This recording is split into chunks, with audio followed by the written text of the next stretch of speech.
Bon, tu t'appelles Soufiane Zalmani, fiancé c'est en Verlan, 31 ans, سادنين تزيتي في فرنسا كبرتي في فرنسا الام والاب ديالك بجوج جزائريين دونك تزيتي تماك في سان دوني عشتي تماك مارك عشتي في الجزائر. Non. Ça n'a pas bougé. Très très bien. Et tes parents, ils ont émigré ou les parents de tes parents? Non, mes parents. Mes parents. Je suis la première génération de ma famille à avoir évolué en France. Très bien. Et le papa, il va bien? Alhamdoulilah, il va très bien. T'as une belle relation avec ton père? J'ai une relation que j'entretiens et oui, c'est ma vie, mon père. Ah, c'est clair. Hein. C'est ma vie. Parce que ton père, pour ton père, gagner de l'argent avec du rap, c'est pas gagner de l'argent. Bah, c'est normal, les valeurs de nos parents, c'est pas forcément les nôtres. Et puis, à partir du moment où, pour un papa, si tu sais pas ce que tu gagnes le mois prochain, la semaine prochaine, si tu peux pas te projeter financièrement et en termes de sécurité pour ta famille, c'est pas du travail. Tu vois. C'est ça, Hatimi, c'est vrai. J'ai vécu la même chose. Parce que Hatimi, il fait partie du groupe Ashkain. Ashkain. On s'était croisés à Meknes il y a quelques années. Exactement, à l'Institut français. Exact, avec l'Axcred, exactement. C'est ça. Je me rappelle très bien cette rencontre. Donc voilà, pareil, le même problème avec les parents, c'est-à-dire quand tu annonces que tu vas faire une carrière dans le rap ou la smécho, mais il sait qu'il n'y a pas de salaire qui va tomber tous les mois, il sait que c'est pas assuré, il sait que ça peut marcher cette année, mais l'année d'après ça s'arrête, donc c'est et puis même s'il croit en toi, tu peux pas lui en vouloir d'être inquiet, c'est normal. Et ton père, il a déjà assisté à tes concerts? Il est venu. Il est venu la première fois, il est venu l'année dernière à Alger. On a fait un concert sur la place de la Grande Poste. Super. 50 000 personnes, voilà, chanter avec mon père dans les rues dans lesquelles il a grandi lui. Wow. Et revenir 30 ans, 40 ans plus tard pour faire un concert, ça vaut plus que l'argent, ça vaut plus que tout. C'est beau, ça. C'est très très beau. Merci. Tu as arrêté les études à 15 ans.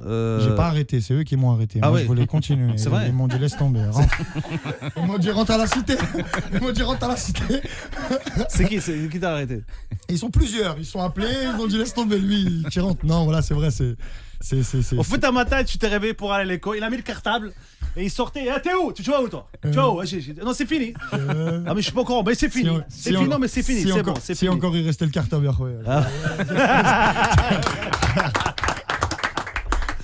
Le stylo. Il y avait le stylo. Il restait le stylo. Il est toujours là. Je vais à l'école. Ok. Il est toujours là celui-là. Très important le stylo خويا. بديتي خدمتي مع الوالد ديالك الاب ديالك خدمتي معاه بعتي شريتي معاه في الحوايج في السوق. C'est bon ça, tu vois, toute ma vie, j'ai appris à parler sur ces endroits, dans ces endroits, j'ai appris à travailler dans ces endroits. C'est très bien. J'ai appris à me réveiller le matin aussi. Bah ouais. Et puis on est tous un peu comme ça. Enfin, je pense aux Maghrébins en général. En général, quand ton père il a un commerce ou qu'il avance ou qu'il, tu travailles avec lui, c'est normal. Toujours. C'est normal. أنا ma première expérience d'animation. Peut-être il avait une radio le tien. Non, pas du tout. Non, mon père il avait un magasin de chaussures de Rahmo. Et on partait quand il dînait à la foire. Il y avait une foire Ramadan qui se faisait pendant Ramadan. Et il me donnait un sac, il me donnait un silla à vendre. Il me donnait 20 paires de chaussures, il me dit tu vas les vendre. Débrouille-toi. Et il faut crier. Et c'est ça, pour moi, c'est ça ma première expérience d'animation. C'est ça, c'est être dans la rue devant tout le monde et dire Miet Delam, attirer l'attention. C'est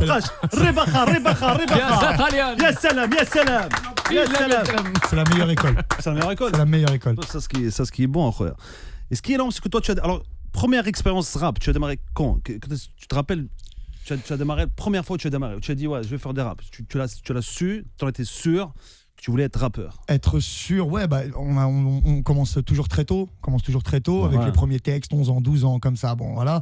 Après, il y a la jeunesse qui passe. Et puis, je m'y suis remis sérieusement vers 17, 18 ans. Où j'ai vraiment décidé de faire quelque chose là-dedans.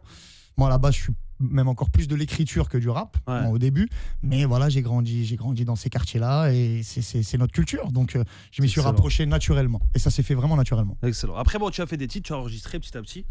Tu faisais partie d'un groupe qui s'appelait Les Affranchis, c'est ça? Exactement. Alors moi je veux que tu me racontes un truc, je veux que tu le racontes à tout le monde, une histoire incroyable, c'est comment tu as fait pour démarrer, parce que bon, c'est pas pour rien que ton dernier album s'appelle Les Affranchis. Affranchis parce que t'es un mec comme ça. Un mec qui franchit beaucoup de choses, qui n'a pas de limite.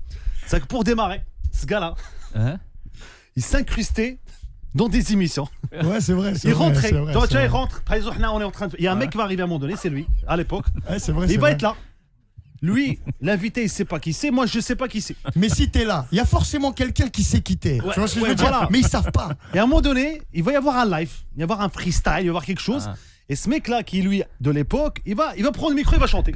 Et tout le monde va se dire, mais c'est qui ce mec en fait? Ouais, c'est vrai. Mais il vient de ce gars-là. Mais à la fin, il va dire, mais il est bon quand même. Hein. Franchement, il est bon. Raconte-moi la première fois que tu as fait ça. La première fois, c'était dans une radio qui s'appelle Skyrock.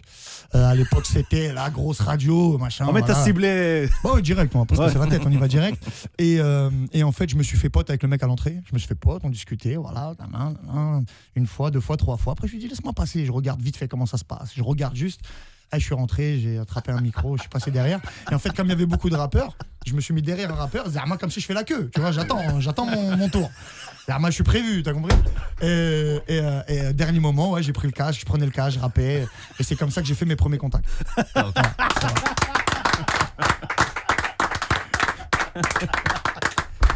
C'est excellent.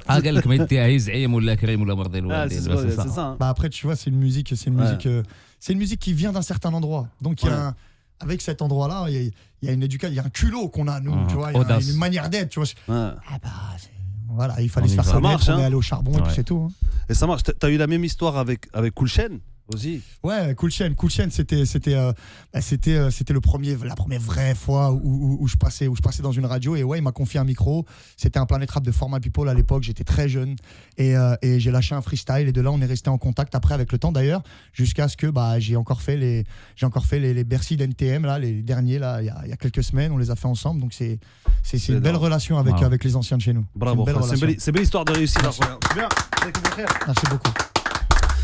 Et une histoire de ouf avec Rof. Ah ouais, Rof, c'était mon rappeur. Je sais, quand on est jeune, on a tous un rappeur sur lequel on bloque, tu vois. Et nous, c'est pas que moi, tu vois, c'était toute ma génération en banlieue, c'était Rof, tu vois. Et ouais, dès que j'ai rencontré quelqu'un de son entourage, j'ai fait tout un stratagème, toute une stratégie pour arriver à l'approcher. Et oui, j'avais dit à ce mec-là, s'il te plaît, mon frère, est-ce que ça te dérange pas? J'ai un pote qui fait des instrus, tu lui fais écouter, juste te mets 5 instrus dans un. Et j'ai glissé un morceau à moi au milieu. Je l'ai envoyé. C'était quoi? C'était pas le premier track? Non, c'était ça. C'était le 3e track. Ouais, au milieu. Zarma, j'ai pas fait exprès. Dans Zarma, tu sais, avant, c'est dégravé, tu vois. Et le lendemain, ils m'ont appelé et tout. Ils m'ont dit, ouais, gros, t'as mis un morceau à toi dedans? Je dis, non, que tu racontes, t'es fou, j'aurais jamais fait ça, frère. Il me dit, écoute, je sais pas si t'as fait exprès, pas fait exprès, en tout cas, voilà, il a kiffé, il veut te rencontrer, tout ça, là. Et de là, j'ai rencontré Rof. Voilà, c'est comme ça que c'est passé. C'est pas grave, des fois, quand je raconte ces histoires-là, on dirait que c'est des blagues, c'est un truc de ouf. Mais en vrai, c'était vrai, tu vois. Parce qu'il faut vraiment avoir beaucoup de courage. Il faut y aller. C'est vrai qu'il faut me dire mais derrière Zaim ou la crime ou la mardi walidin. Celui qui va l'emporter, c'est quelqu'un qui est audacieux. Et puis c'est surtout, faut se mettre en danger. Imagine, j'aurais mis ce morceau, il serait mort. On dit ouais, ça pue la merde, c'est tout pourri. Tu vois. Tu te mets en danger aussi, tu prends vois. Le risque. Puis c'est ta musique, tu vois, c'est à toi, c'est personnel. Déjà pour le faire écouter aux autres, déjà faut passer un cap. Tu vois, déjà pour le faire écouter, faut passer un cap. C'est très bien, incroyable. Bon, tu as sorti La vie de cauchemar, 3e maxi Blacklist 2.